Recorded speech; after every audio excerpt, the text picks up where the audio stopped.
हाँ जी। So good morning बच्चों, कैसे हैं आप लोग? सब ठीक होंगे? चलिए, तो देखिए आज का हमारा टॉपिक है AS19, यानी कि अकाउंटिंग फॉर, लिखा नहीं, it's just लीजेस। So AS19 is about लीजेस। अब एक तो ये बहुत ही इंपॉर्टेंट AS है।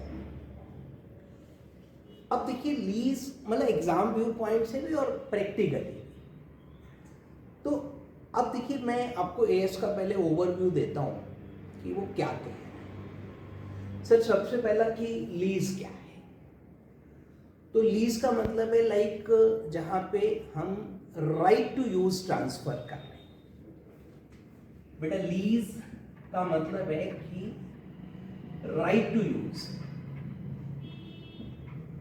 ट्रांसफर कर रहे हैं obviously one person to another for a specified period or for consideration. Consideration lump sum में हो सकता है और कंसिडरेशन इंस्टॉलमेंट्स के रूप में एनुअली मंथली भी हो सकता है। तो देखिए लीज में और सेल में क्या फर्क है? सर सेल में ओनरशिप ट्रांसफर होगी, प्रॉपर्टी ट्रांसफर होगी, जबकि लीज में सिर्फ राइट टू यूज ट्रांसफर होगा, जो कि एक एग्रीड पीरियड का स्पेसिफाइड पीरियड जो एग्रीमेंट में है। और भैया पेमेंट होना जरूरी है। पेमेंट जो है वो लमसम इकट्ठा हो सकता है, पेमेंट इंस्टॉलमेंट्स में भी हो सकता है। तो ये बेसिक सी चीज है कि लीज है। अब देखिए जो लीज है वो बेटा दो टाइप की होती है, इसको ऐसे लिख लेते हैं। एक होती है फाइनेंसिंग लीज और दूसरी होती है ऑपरेटिंग लीज।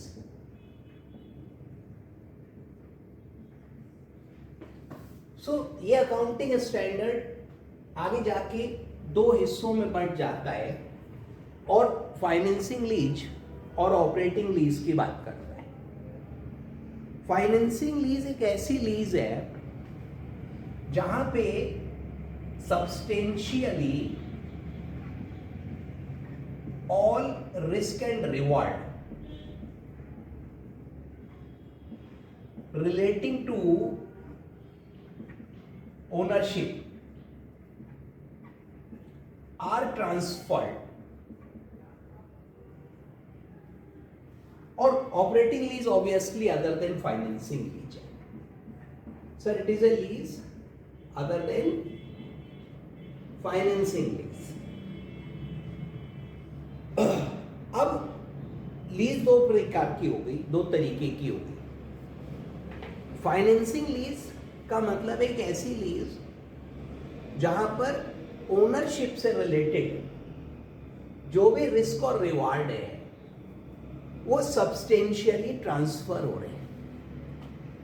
मतलब लगभग हम ये कह सकते हैं कि जो लेसी है वो उसका मालिक बन गया। सर दो पार्टी होंगी, एक होगा आपका लेसर और एक आपका होगा लेसी। सर लेसी मतलब जिसको लीज पर मिला, जिसने लीज पर लिया, और लेसर मतलब जो लीज पर दे रहा है। सर सपोज करो कि अभी मेरे को एक इक्विपमेंट की जरूरत है, मशीन की जरूरत है। मेरा कॉन्ट्रैक्टर का बिजनेस है, सड़क बनाता हूँ, रोड्स, डैम्स, ब्रिजेस, ये सब बनाता हूँ। अब मेरे को एक रोड रोलर चाहिए। Now I have one option two by that road roller, कि मैं उस रोड रोलर को खरीद लूं, लेकिन मेरे पास तो पैसे नहीं है। तो वो रोड रोलर मैं लीज पर ले सकता हूं। मतलब आप नॉर्मल लैंग्वेज में कह सकते हो कि रेंट पर ले सकता हूं। बराबर है। अब देखिए क्या हुआ कि मेरे को एक रोड बना और वो रोड रोलर मैंने 3 महीने के लिए रेंट पे लिया, तो ये ऑपरेटिंग लीज हो गया। बेटा रोड रोलर की जो लाइफ है वो निश्चित तौर पे बहुत ज्यादा है सर, 8-10 साल तो होती होगी ना,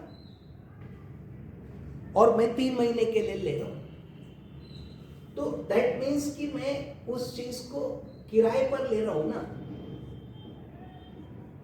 मालिक तो नहीं बन गया। बात तो ठीक है सर, लेकिन फाइनेंसिंग लीज में बेसिकली हम उसको ओन कर रहे हैं,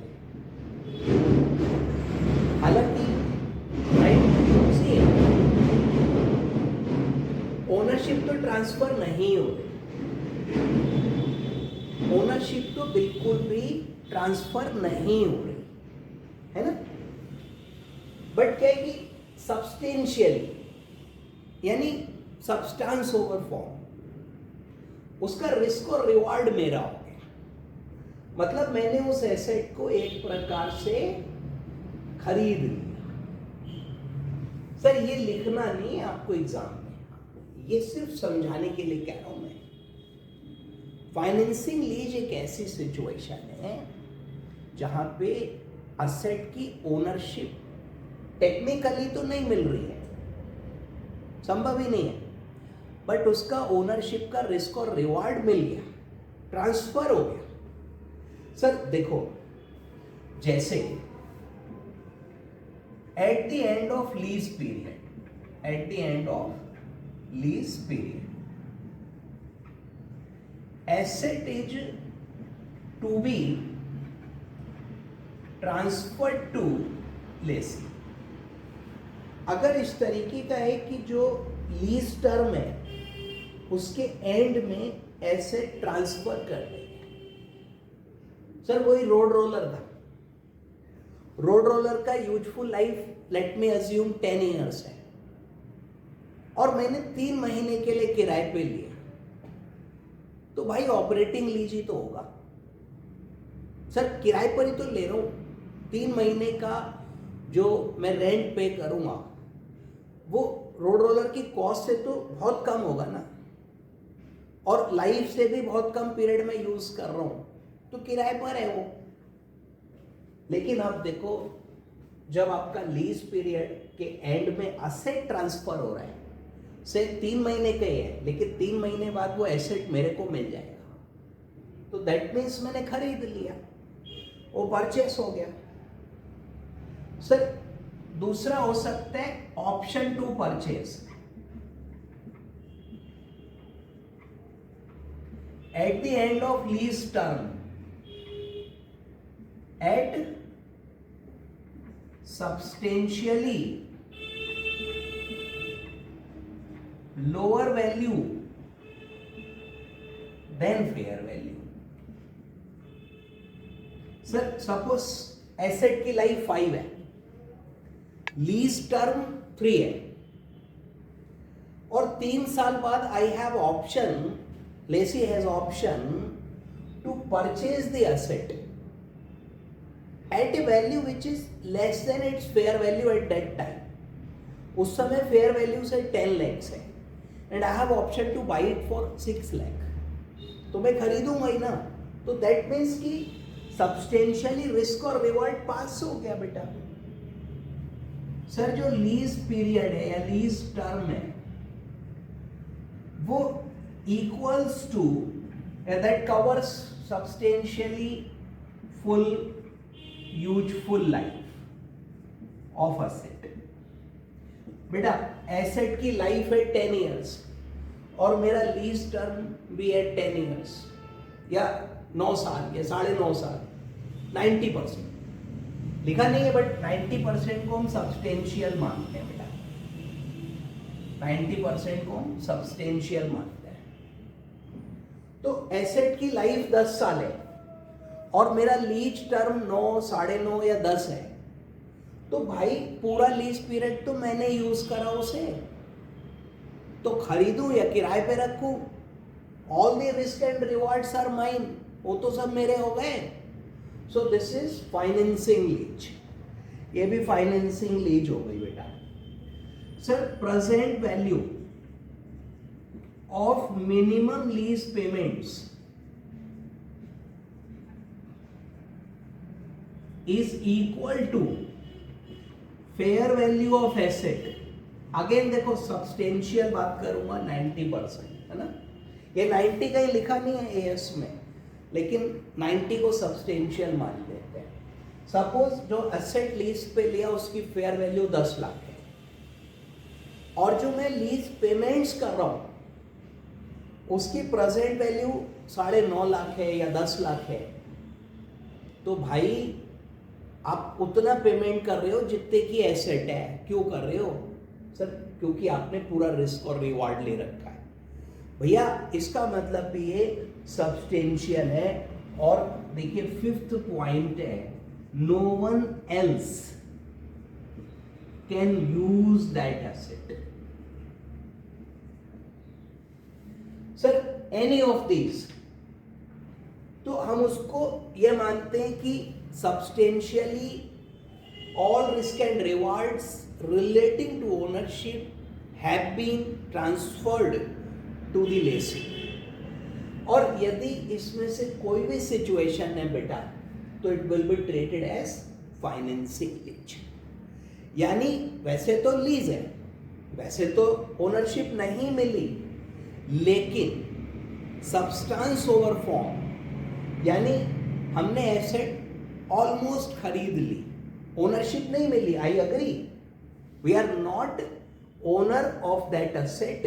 टेक्निकली लेसर ही ओनर है, टेक्निकली लेसर ही ओनर है, लेकिन practically substantially substance over form हमने ओनरशिप लेसी ने ले ली बेटा, तो उसको फाइनेंस लीज कहते हैं. ऐसे केस में जो लेसी होगा वो उस एसेट को रिकॉर्ड करेगा, भले ही ओनरशिप नहीं मिली, बट एसेट डेबिट करेगा. और टू लाइबिलिटी, लेसर को क्रेडिट करेगा, लाइबिलिटी बुक करेगा. और जो पेमेंट्स होंगे उसमें इंटरेस्ट पार्ट P&L में जाएगा, और प्रिंसिपल पार्ट आपकी लाइबिलिटी में से रिड्यूस होगा. सर हम यही अकाउंटिंग हायर परचेज में भी करते थे.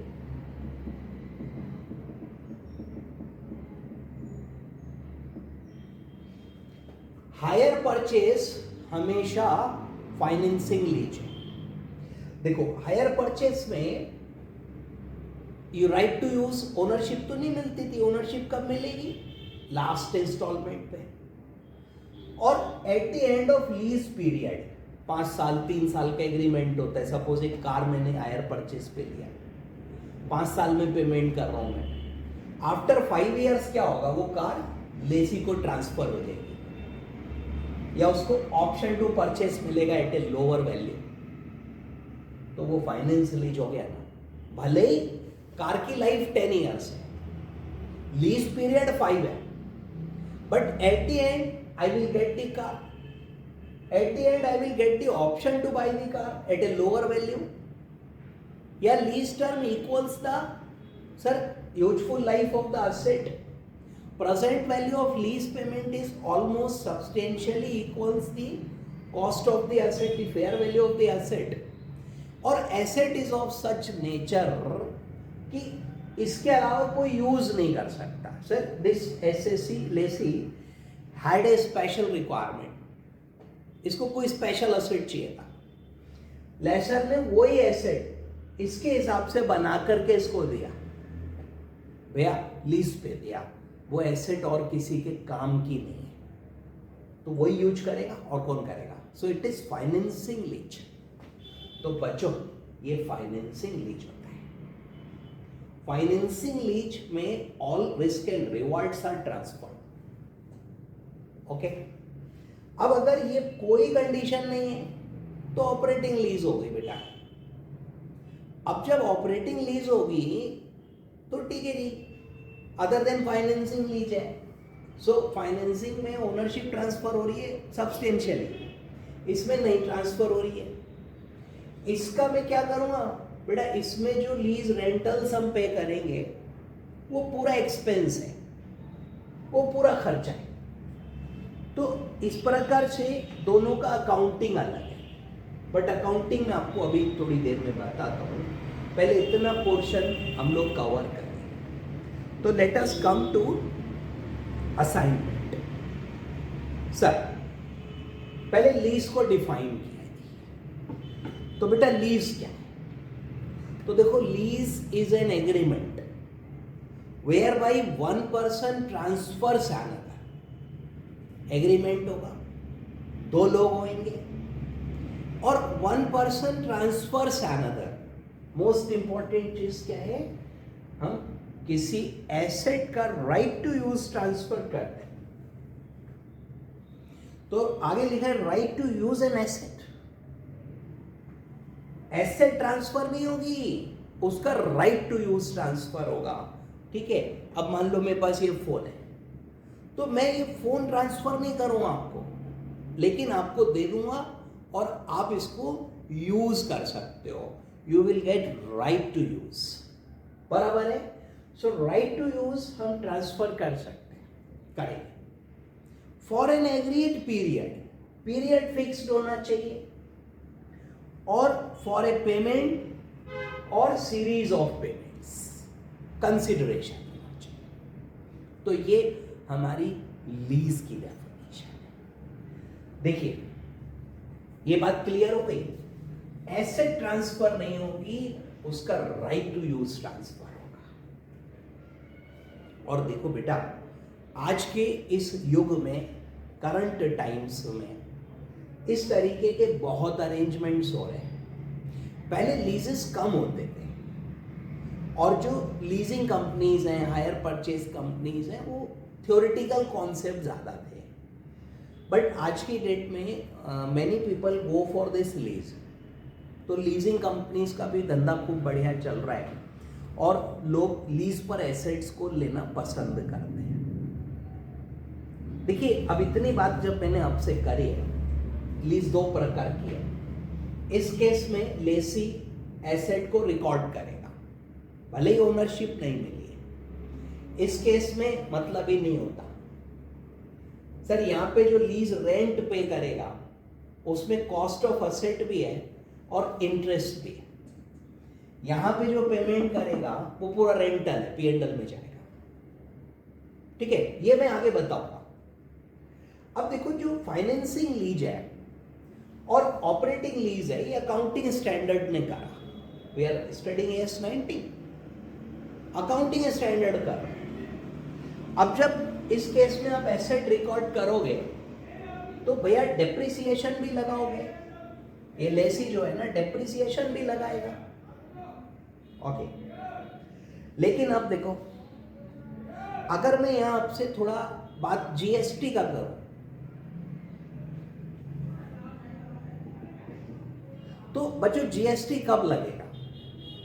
सेल तो हुई नहीं, only right to use transfer हुआ।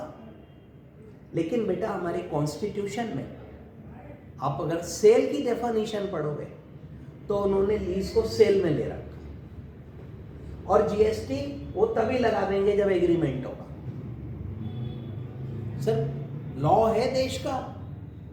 ओके, इनकम टैक्स की बात करूं, तो इनकम टैक्स में वो नहीं मानते फाइनेंस ऑपरेटिंग। वो कहते लीज लीज होती है, फाइनेंस ऑपरेटिंग क्या होता है भाई? तो अगर फाइनेंस लीज होगा, लेसी एसेट रिकॉर्ड करेगा, डेप्रिसिएशन लगाएगा। इनकम टैक्स में वो डेप्रिसिएशन अलाउ नहीं होगा, क्योंकि लेसी इज नॉट ओनर। और जो लीज रेंटल पे करेगा, वो पूरा अलाउड होगा, डिडक्शन मिलेगी उसे। तो बच्चों, GST में अलग ट्रीटमेंट है, इनकम टैक्स में अलग ट्रीटमेंट है, अकाउंटिंग में हम क्या है वो पढ़ रहे हैं। तो ये इनकम टैक्स और GST वाले नहीं मानते हैं। तो हमारा जो profit as per books of account है, और जो profit as per income tax है, वो अलग आता है। और लीज की वजह से आएगा, देखिए, तो टाइमिंग डिफरेंस है सर, वो रिवर्स हो जाएगा, बट उसमें मत जाओ, इतना कॉम्प्लिकेटेड नहीं आता, सो डोंट वरी। बाकी सोचोगे तो आ जाएगा, फिर मैं आप कहोगे अलग से बताऊंगा इस बात को। Let me come back. तो बच्चों, lease is an agreement where one person transfers to another right to use an asset for a fixed period, agreed period of time for a payment और सीरीज ऑफ पेमेंट्स। ओके, तो देखिए पहली condition payments होने, consideration होना चाहिए, no consideration no lease. दूसरा है right to use an asset transfer करोगे, use right to use transfer करोगे, दिस इज वेरी इंपॉर्टेंट, ठीक है, अदरवाइज लीज नहीं। मैं समझाता हूं, देखो अभी मान लो आपने एक कंपनी में आप जॉब करते हो, ठीक है, और आप वहां पे HR manager, human resource manager. अब वीकेंड था, छुट्टी थी, और कंपनी वालों ने प्लान बनाया कि भाई पिकनिक पे जाएंगे और मान लो शिमला जाते हैं। अब एचआर मैनेजर ने एक बस हायर करी,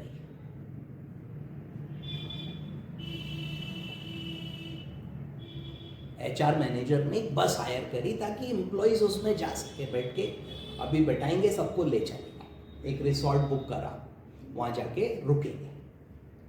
तो अब ये बताओ कि जो बस हायर किया, एक से ट्रांसपोर्ट कंपनी से लिया हमने, जो बस चलाते हैं, उसका ड्राइवर आएगा, उसका हेल्पर आएगा, वही बस चलाएगा।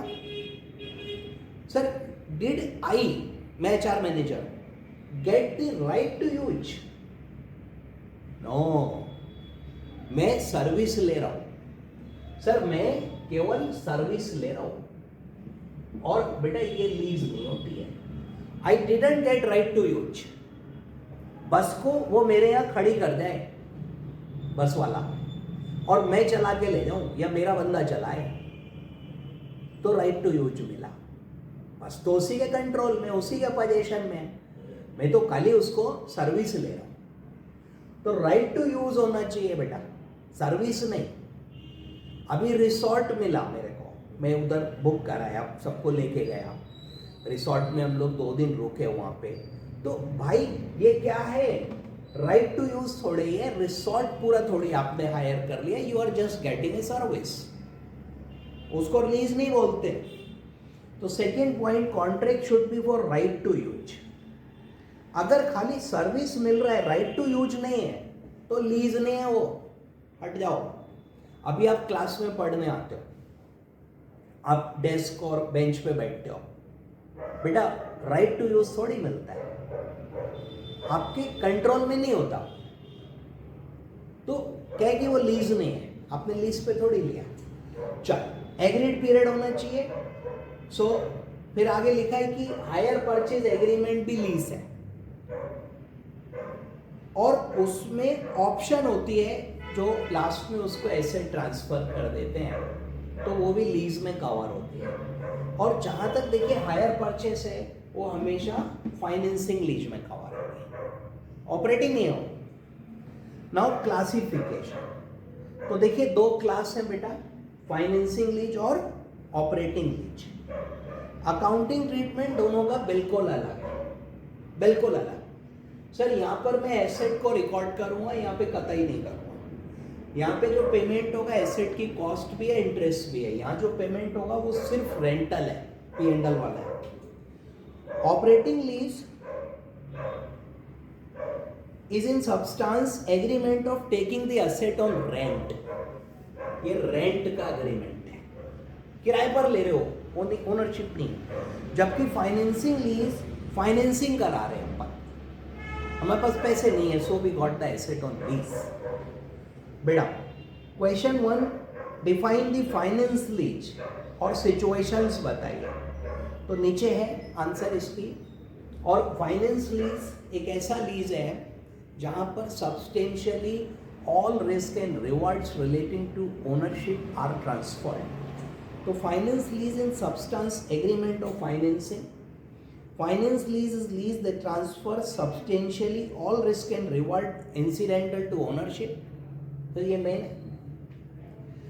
टाइटल मे और may not be eventually transferred. देखो इस केस में ट्रांसफर हो रहा है, इसमें हो रहा है, बाकी में तो नहीं हो रहा ना. तो टाइटल मतलब ओनरशिप.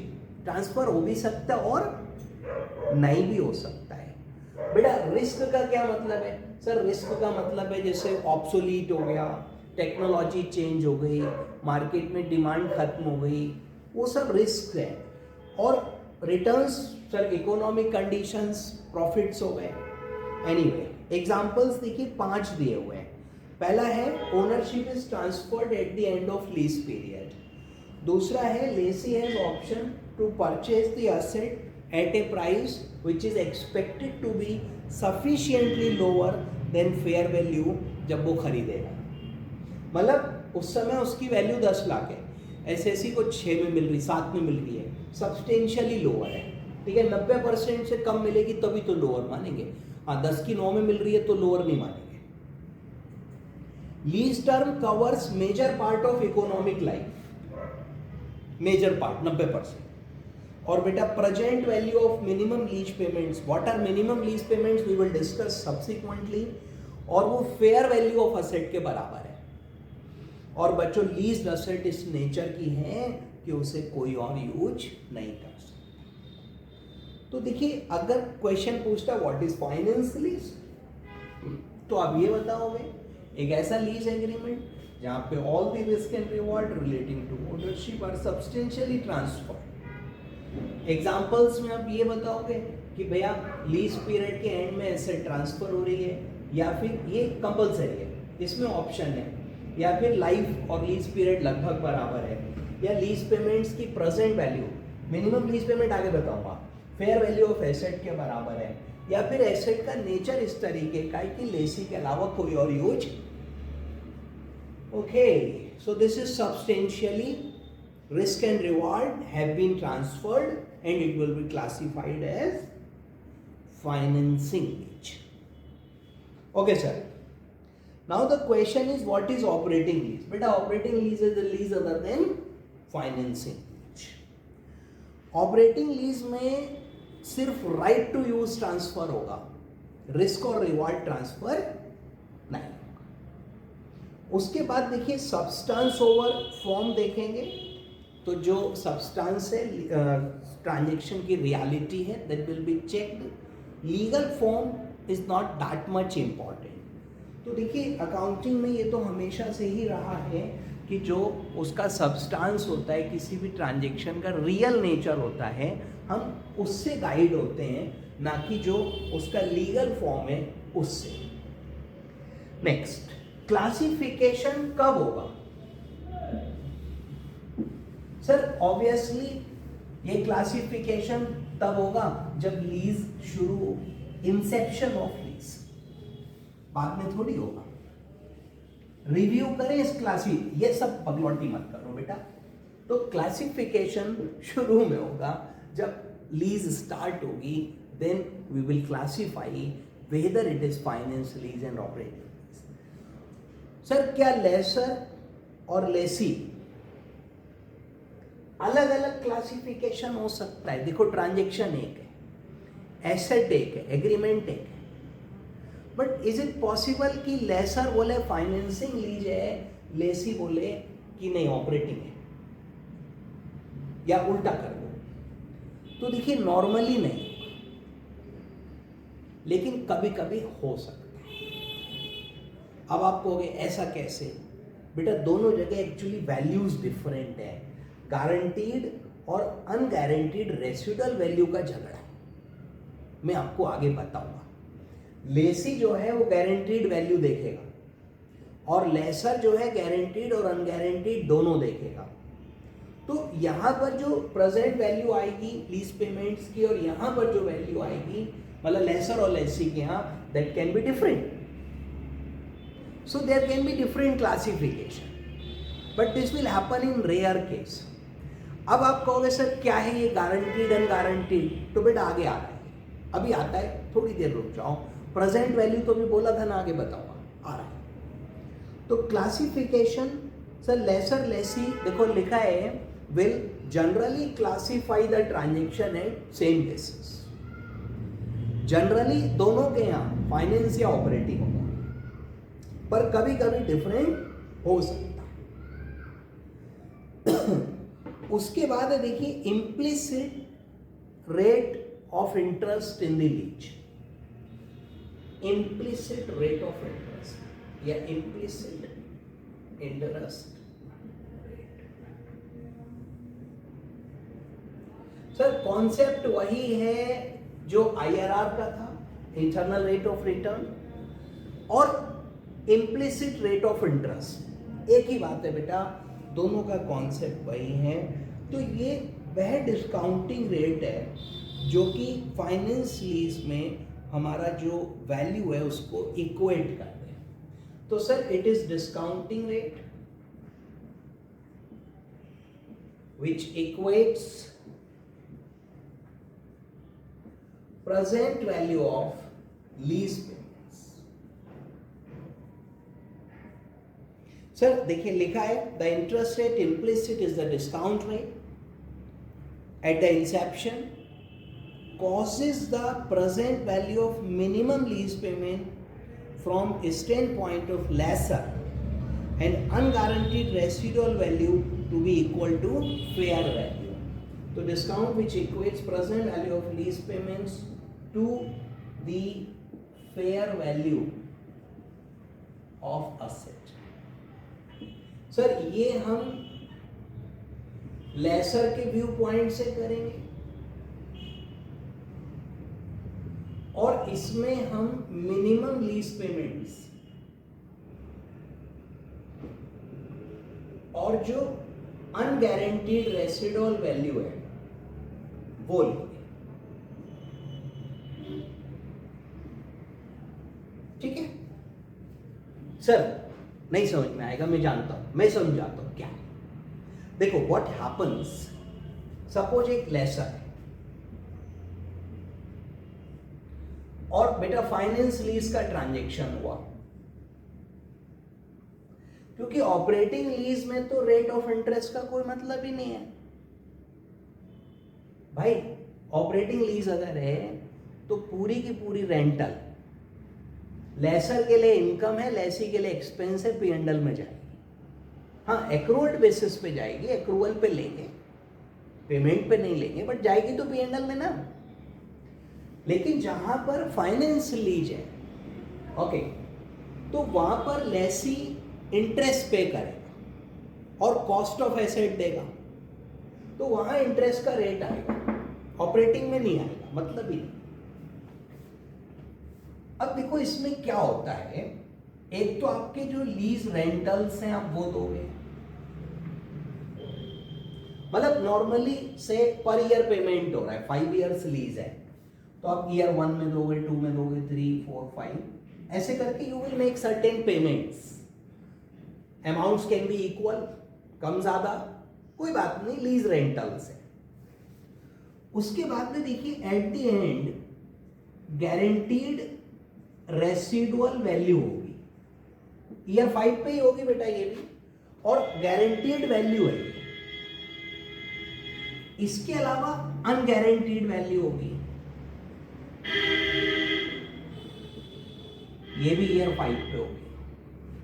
देखो अभी एक लीज हुआ और मैंने आपको एक रोड रोलर लीज पे दिया, मैं लेसर आप लेसर, 5 साल का टर्म है मेरा, आपका रोड रोलर की लाइफ 15 है, बट मेरा लीज 5 है, और राइट ऑप्शन नहीं है, ये नहीं है, तब तो ऑपरेटिंग हो गई, बात ही खत्म हो गई। लेकिन मान लो ऑप्शन है to buy road roller at the end of 5 year at a lower value, finance हो गई। यस, तो आप क्या करोगे जब आप रोड रोलर लीज पर लोगे, तो आप एसेट डेबिट करोगे और to obviously lessor that is liability, और इसको आप जो एसेट की फेयर वैल्यू है या प्रेजेंट वैल्यू ऑफ पेमेंट से दोनों में जो कम होगा उस पर करोगे। ये आगे बताता हूं मैं आपको, बट बेटा ये वैल्यू बाद में बताऊंगा। अब एसेट डेबिट करोगे टू लेसर, एसेट आपकी हो गई, that is substance over form. You are not owner, still you are recording the asset as your own. Okay, अब मान लो ये वैल्यू 20 लाख होती है. अब आपका जो टोटल पेमेंट्स हैं ओवर द पीरियड वो मान लो 25 है. तो बेटा 20 तो एसेट है और 5 का इंटरेस्ट है. इंटरेस्ट रेट ऑफ इंटरेस्ट से निकलेगा. रेट ऑफ इंटरेस्ट का ये formula, implicit rate of interest will be calculated from stand point of lessor, which equates the present value of minimum lease payments and unguaranteed residual value to the fair value of the asset. Okay, मैं समझाता हूं. Sir आप lease rentals दे रहे हो, suppose 20 lakh. Sir इसी example को ले लें, 25 माना था मैंने, तो 5 लाख हर साल दे रहे. ये मेरा आपका लीज एग्रीमेंट है. इसके अलावा देखिए गारंटीड रेसिडुअल वैल्यू का मतलब होता है कि lessee will pay this amount for certain as residual value. Say 2 lakh ये भी है. और अनगारंटीड का मतलब होता है कि जो लेसर है ही थिंक्स कि यार वैल्यू ज्यादा है, 2 की गारंटी है, पर उसको लगता है एसेट 3 की होगी उस वक्त, तो उसको 3 मिलेगा. तो 2 गारंटीड हो गया, लेसी ये देगा ही देगा. लेसर एक्सपेक्ट्स की 2 गारंटीड है वो मिलेगा प्लस अनगारंटीड मिलेगा. तो देखो लेसर के व्यू पॉइंट से बेटा ये सारे पेमेंट्स हैं, ये सारे पेमेंट्स लेसर को मिलेंगे.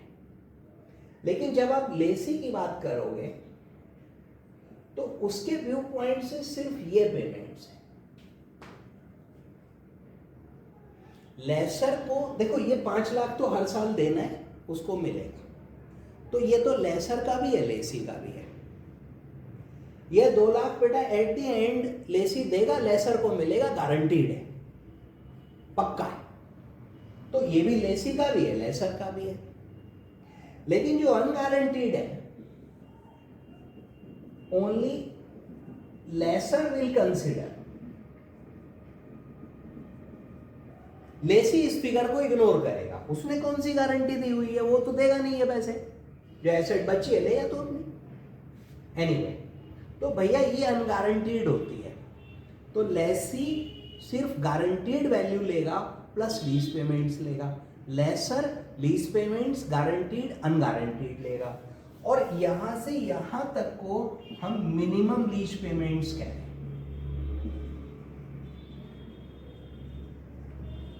ये मिनिमम लीज पेमेंट्स है. क्या है? Minimum lease payments. उसमें अनगारंटीड इंक्लूड नहीं होना. ओके, तो देखिए इंटरेस्ट रेट वह डिस्काउंटिंग रेट है which equates the present value of lease payments. Lease payments here include sir minimum यानी this part plus unguaranteed, दोनों. मैंने यहाँ नहीं लिखा, यहाँ लिखा to the fair value of asset. तो इसका प्रेजेंट वैल्यू निकाल लो, उसको टोटल करो, और जो फेयर वैल्यू ऑफ असेट है वो देखो. अगर जिस रेट पर दोनों इक्वेट हो रहे हैं वह रेट इम्प्लिसिट रेट है या IRR है. तो IRR की कॉन्सेप्ट आ गई बच्चों. बेटा याद करो, हायर परचेज में हम IRR निकालते थे जब रेट ऑफ इंटरेस्ट नहीं दिया होता था, क्योंकि AS क्या है. ओके ठीक है सर. तो इस प्रकार से IRR निकलेगा, और जब IRR निकालोगे तो you will consider all lease payments, guaranteed as well as unguaranteed. Lessor के व्यू पॉइंट से कह रहा है, तो लेसर के में तो अनगारंटीड भी आएगा और गारंटीड भी आएगा. लीज पेमेंट्स तो आएंगे ही आएंगे, फेयर वैल्यू से इक्वेट हो जाए, वो रेट ले लो. सर नॉर्मल है, बिल्कुल सिंपल है. क्वेश्चन में दिया होगा, नहीं तो 2 रेट दिए होंगे, वो करना अपना डिस्काउंटिंग उसकी और फार्मूला लगाना बेटा IRR वाला, निकल आएगा. है पुराना सिस्टम, बहुत पुराना है. ओके सर, अब देखिए अकाउंटिंग कैसे करें और किस तरीके से अकाउंटिंग होगी। तो देखिए फाइनेंस लीज और लेसी के यहाँ पे पहले बताया है, ठीक है। तो देखिए अभी तक ये बात क्लियर हो गई कि जो लीज है वो फाइनेंस लीज है और बेटा वो ऑपरेटिंग लीज। फाइनेंस लीज एक ऐसा सिचुएशन है जहां रिस्क और reward relating to ownership transfer हो जाता है। हम ये मानते हैं कि वो ओनरशिप भी चली गई, सब्सटेंस ओवरफ्लो। जबकि ऑपरेटिंग लीज में रिस्क और रिवार्ड ट्रांसफर नहीं होता है। Okay, yes. तो अब जो लेसी है, लेसी माने जिसने एसेट को लीज पर लिया, वो लेसी है। तो वो क्या करेगा? तो देखो पहली फाइनेंस लीज अगर है तो बेटा वो एसेट को एसेट के रूप में रिकॉर्ड करेगा और टू लायबिलिटी तो he will record the asset, he will record the lease as an asset and a liability. तो वो एसेट और लायबिलिटी के रूप में रिकॉर्ड करेगा। रोड रोलर लिया तो I will debit plant and machinery. अभी मैंने बिल्डिंग लीज पे लिया, फाइनेंस हो रहा है, तो बिल्डिंग को मैं रिकॉर्ड कर लूंगा, building debit to obviously lessor liability हो गई वो। ओके सर, बेटा इसको करेंगे फेयर वैल्यू ऑफ असेट या present value of minimum lease payments, दोनों में जो कम होगा उस पर ये एसेट और बच्चों लायबिलिटी रिकॉर्ड होगी। तो जितना मैं पेमेंट कर रहा हूं वो ये एसेट की फेयर वैल्यू जो कम और एसेट रिकॉर्ड कर लेंगे, भले ही देखो ओनरशिप नहीं मिली। तो this is a very good example of substance over form, जहां पर we are not getting the ownership but still we are recording the asset. Sir first point हो गया। जब लीज हुआ, अब अगर सपोज करो कि ऑपरेटिंग लीज हो रहा है तो बच्चों नो एंट्री।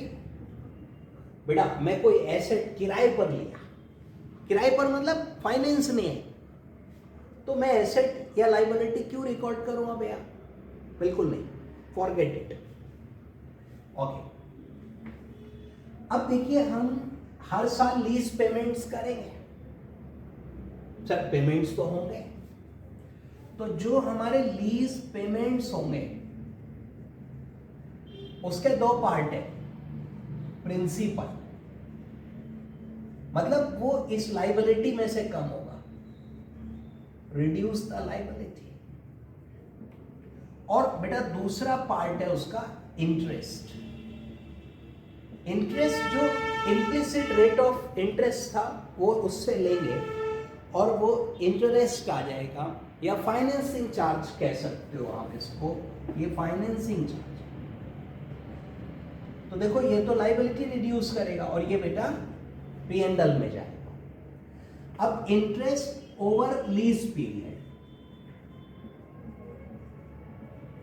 और कांस्टेंट रेट लेना है, मतलब एक 12% का रेट है तो पूरे पीरियड में 12% ही चलेगा ना। तो लीज पेमेंट्स के दो पार्ट्स हो गए। सर हायर परचेस याद करो ना, एक इंटरेस्ट पार्ट होता था, हर इंस्टॉलमेंट पे लगता था, बाकी इंस्टॉलमेंट से प्रिंसिपल कम हो जाता था। तो वही होगा और एक रेट ऑफ इंटरेस्ट लेके चलेंगे, उसी से पूरे पीरियड का लीज रेंट बाइफरकेट होगा। सर इस सिचुएशन में लीज पेमेंट्स तो यहां भी होंगे और बेटा ये लीज पेमेंट्स पूरे के पूरे एक्सपेंस। देखो यहां पे भी एग्जांपल में मान लो 25 लाख का पेमेंट करा टोटल पूरे 5 साल में, और एसेट की वैल्यू 20 है, तो 5 लाख का इंटरेस्ट P&L में जाएगा, 20 एसेट रिकॉर्ड होगी, 5 P&L में जाएगा और धीरे धीरे जाएगा, 5 साल में जाएगा।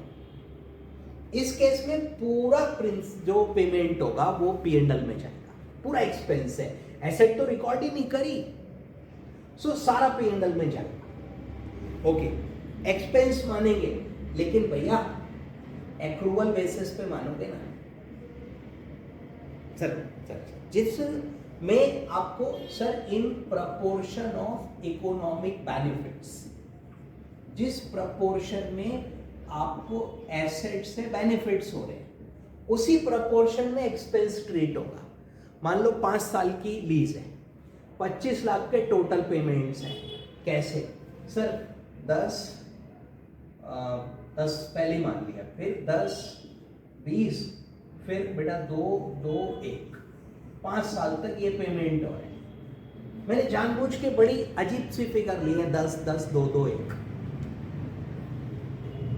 शुरू में पेमेंट ज्यादा हुए, बाद में बहुत कम हुए, और लेट मी से कि जो एसेट से बेनिफिट मिल रहा है मेरे को वो इक्वल है, हर साल I am getting equal benefit. तो जो P&L में जाएगा भैया वो 5 5 5 5 5 जाएगा, दैट इज एक्रूअल। सर यही आपका मर्केंटाइल सिस्टम ऑफ अकाउंटिंग है। कैश बेसिस पे थोड़ी करूंगा, पेमेंट से थोड़ी चलूंगा भाई। तो एडवांस कर देंगे ना, 5 दिया 10 दिया, सॉरी 5 PL में गया, 5 बैलेंस शीट में, एसेट होल्ड हो गया एडवांस, फिर 5 उसमें और बढ़ गया अगले साल, फिर उसमें से कम हो जाएगा 3, फिर 3, फिर 4, ऐसे करके कर लेंगे। एडवांस दिखाएंगे ना बैलेंस शीट में, ज्यादा दे दिया तो कम दिया, उल्टे कर लो पेमेंट्स। सर पेमेंट्स है 4 4 5 6 6 और बेनिफिट इक्वल मिल रहे हैं, तो 5 लाख P&L में, 4 लाख पेमेंट, 1 आउटस्टैंडिंग, अगले साल एक और 2 आउटस्टैंडिंग हो गया, फिर कुछ नहीं चेंज होगा, फिर 1 1 कम हो जाएगा। मतलब कह क्या रहा हूं मैं कि जो लीज रेंटल्स आप पे कर रहे हो वो एक्सपेंस है, वो पूरा P&L में जाना बेटा, लेकिन एक्रूवल बेसिस पे, कैश पे नहीं। सर कैश पे कब करा? तो lease payment should be recognized as expense in P&L on straight line basis. तो नॉर्मली हम स्ट्रेट लाइन करेंगे। However if time pattern of benefits is different, अगर बेनिफिट्स का टाइम पैटर्न डिफरेंट है तो उसमें कर लो, मतलब बेनिफिट्स के हिसाब से करेंगे, और आप नहीं तो स्ट्रेट लाइन कर सकते हो, और लीज रेंटल इक्वलाइजेशन अकाउंट खोल सकते हो, वो भी उसमें एसेट में दिखा देंगे। मतलब बेटा एडवांस या आउटस्टैंडिंग है, एडवांस या आउटस्टैंडिंग है और कुछ नहीं। Okay, is it clear? Depreciation sir लगाएगा ना, like other asset.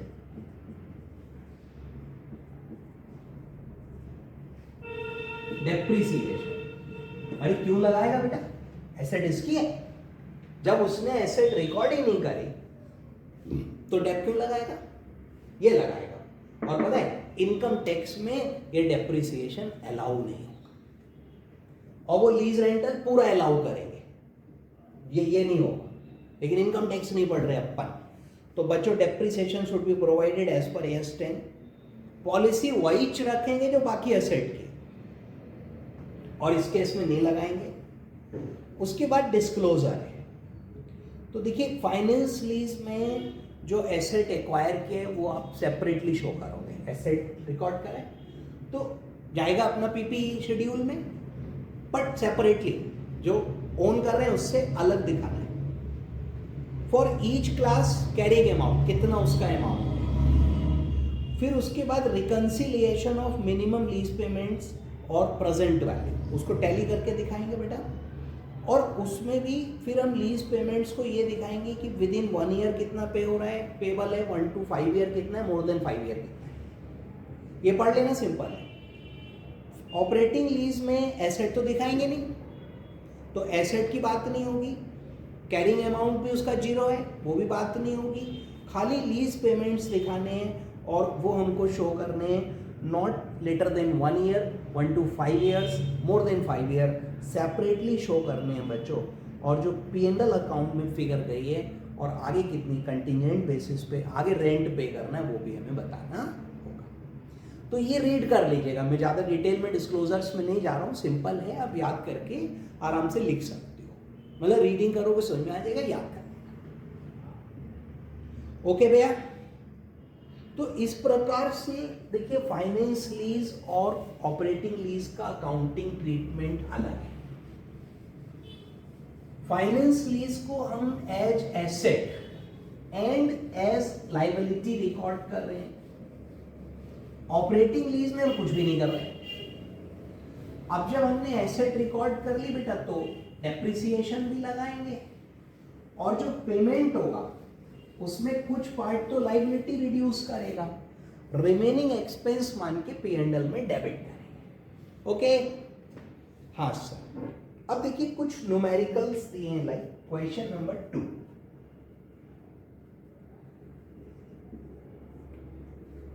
Annual lease rent है 40,000 eight the end of each year, 40,000 per annum, ये लीज रेंट हो गया। लीज पीरियड है बेटा 5 इयर्स, सो इनटू 5 इयर्स, और गारंटीड वैल्यू 14,000 है। तो लेसी और लेसर दोनों गारंटीड को कंसीडर करते हैं। फेयर वैल्यू 1.5 लाख है बेटा एसेट की, और जो आपका इंटरेस्ट रेट है IRR, इंटरेस्ट रेट इम्प्लिसिट इन लीज, वो 12.6 दिया, और उसके प्रेजेंट वैल्यू फैक्टर्स भी दिए हुए हैं बेटा, 0.89, 79, 7, 622, 552। कह रहे जर्नल एंट्री बताओ। ओके, तो देखिए जो जर्नल एंट्री है, क्योंकि फाइनेंस लीज क्वेश्चन खुद ही कह रहा है, तो I will record the asset और to lessor, that is liability, ये एंट्री होती है। एसेट और लाइबिलिटी रिकॉर्ड करते हैं। अब देखिए जो टोटल पेमेंट्स होंगे बेटा वो होंगे 40,000 इंटू 5 यानी 2 लाख, और गारंटीड भी हम एट द एंड पे करेंगे, so total payment from the view point और लेसी 214 और लेसर भी 214। हालांकि अगर अनगारंटीड होता तो लेसर का बढ़ जाता, बट है नहीं, छोड़ो। गारंटीड सर लेसी का ही तो रिकॉर्ड करना है ना एसेट, तो लेसर का क्यों देखोगे, उसका बुक्स अलग है ना। ओके सर, लेकिन इसका प्रेजेंट वैल्यू निकालो, तो देखो 40,000 मल्टीप्लाइड बाई प्रेजेंट वैल्यू निकालना आता है ना सर, ये एनुटी फैक्टर जोड़ लो, 0.89, 0.79, 0.7, 622, 552, 3.554, और इस 14,000 का करो इंटू 0.552,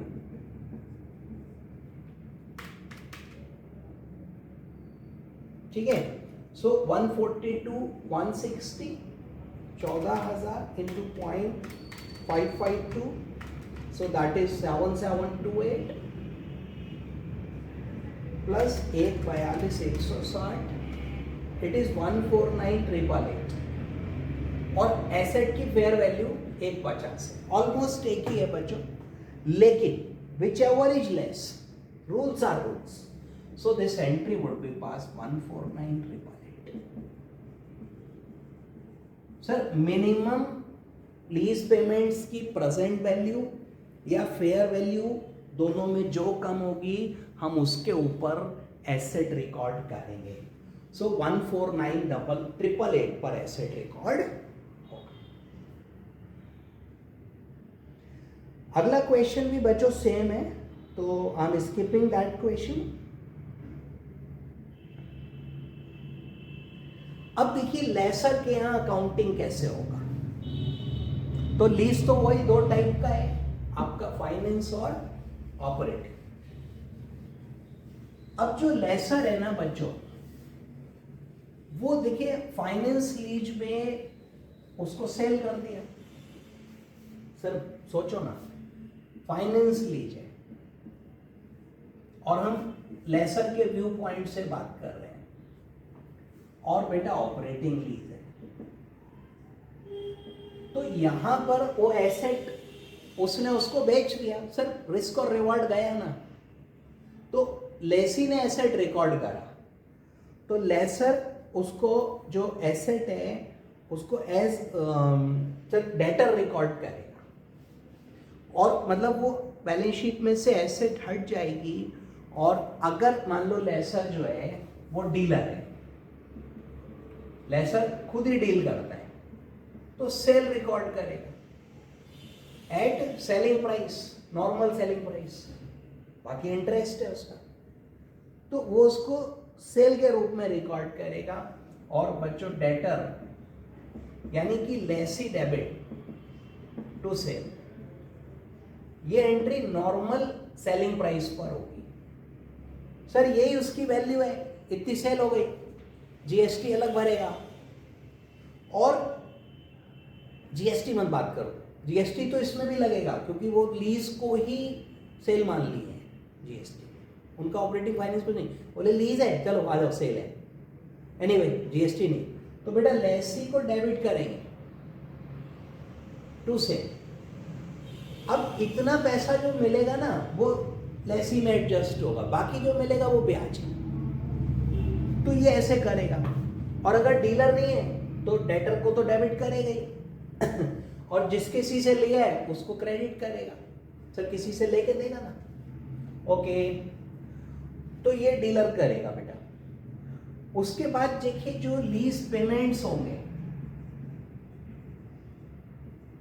तो पेमेंट्स में देखो प्रिंसिपल मिलेगा बेटा, ये वाली अमाउंट है ना, से 20 लाख की एसेट है और हमको पेमेंट्स टोटल मिल रहे हैं 25, तो 20 तो इस एडजस्ट वैल्यू में एडजस्ट होंगे, 5 का इंटरेस्ट है, बाकी इंटरेस्ट या financing charge, financing charge constant rate of interest उससे निकलेगा, से 10% है तो पूरे पीरियड में 10% से निकलेगा, ये वही इम्प्लिसिट रेट ऑफ इंटरेस्ट है, तो उससे हम इसको निकालेंगे और वो एज इनकम हो जाएगा। उसका एक्सपेंस था बेटा, वो पे कर रहा था, इसको मिल रहा है, इसकी इनकम हो गई। डेप्रिसिएशन, सॉरी नो डेप्रिसिएशन, जब एसेट ही बेच दिया तो कहीं का डेप्रिसिएशन। अब देखिए जो ऑपरेटिंग लीज है, तो ऑपरेटिंग लीज में आप उस एसेट को एलिमिनेट तो नहीं कर सकते क्योंकि आपने किराए पर दिए, सो वो आपके यहीं कंटिन्यू करेगी। और बेटा फिक्स्ड एसेट यानी पीपीई में दिखाओगे, प्रॉपर्टी प्लांट एंड इक्विपमेंट आपकी ओनरशिप है भैया, क्योंकि अब देखो रेंट पे दे दिया तो फिक्स्ड एसेट पे स्टॉक में भी नहीं रह सकता वो। और मैन्युफैक्चरर उसको सेल नहीं मानेगा, sir sale can not be recorded, बिकी कहाँ है, अरे ऑपरेटिंग लीज है भैया, फिक्स्ड एसेट में डालो, आप उसको सेल में ट्रांसफर नहीं कर सकते, आप उसको फिक्स्ड एसेट में डालोगे, सेल तो आई नहीं, ओके सर। अब देखो जो लीज रेंटल्स हैं, लीज रेंटल्स, तो बेटा ये इनकम है, P&L में जाएगा और स्ट्रेट लाइन बेसिस पे ले लेंगे, जस्ट लाइक जैसे उसने किया था एक्रूअल। हाँ, अगर पैटर्न डिफरेंट है यूज का, तो जो इकोनॉमिक बेनिफिट्स हैं हम उस पैटर्न में करते हैं। सर ये भी किया जा सकता है पैटर्न और बेनिफिट तो उसमें, हालांकि ऐसा बहुत कम होगा, तो स्ट्रेट लाइन पे नॉर्मली रिकॉर्ड होगा बच्चों। और बेटा डेप्रिसिएशन हाँ लगाना पड़ेगा like other asset. Sir asset इसकी, देखो बेसिक सी बात है यार, फाइनेंस लीज में एसेट किसकी है, लेसी की, तो लेसी रिकॉर्ड करा, डेप्रिसिएशन लगाया। ऑपरेटिंग लीज में एसेट किसकी है, लेसर की, तो वो फिक्स्ड एसेट में ट्रांसफर करेगा अगर इन्वेंट्री में पड़ा है, फिक्स्ड एसेट में, वेरी गुड, और सेल रिकॉर्ड नहीं करेगा, टोटल रेंट उसका इनकम है, डेप्रिसिएशन सर लगाएगा ना, बाकी एसेट पे लगा रहा है, इस पे भी लगाएगा। उसके बाद है देखो डिस्क्लोजर, तो डिस्क्लोजर ऑलमोस्ट सेम है, तो ये आप बता दोगे, मतलब सॉरी पढ़ लोगे, तो बेटा this disclosure part is yours, तो ये आप कर लेना। अब देखिए इसके आगे ना कुछ क्वेश्चंस दिए हुए हैं और फिर सेल एंड लीज बैक है, तो ये दो चीजें सर हैंगी, तो आप क्वेश्चंस ट्राई करके देखो, हो जाए वेरी गुड, नहीं हो मुझे बताइएगा, मैं रिकॉर्ड कर दूंगा। और sale and lease back I will record in the next video. Sir बहुत बड़ा हो जाएगा ये, अभी हालांकि इतना ही है, ये तो हो गया ऑलमोस्ट, बाकी sale and lease back next में करता हूँ। क्वेश्चन तब तक आप पूरा करिए, उसमें क्वेश्चंस भी करा दूंगा, ठीक है। तो फिलहाल इतना ही रखते हैं, बाकी की मुलाकात होगी नेक्स्ट वीडियो में, तब तक के लिए tata bye bye, take care.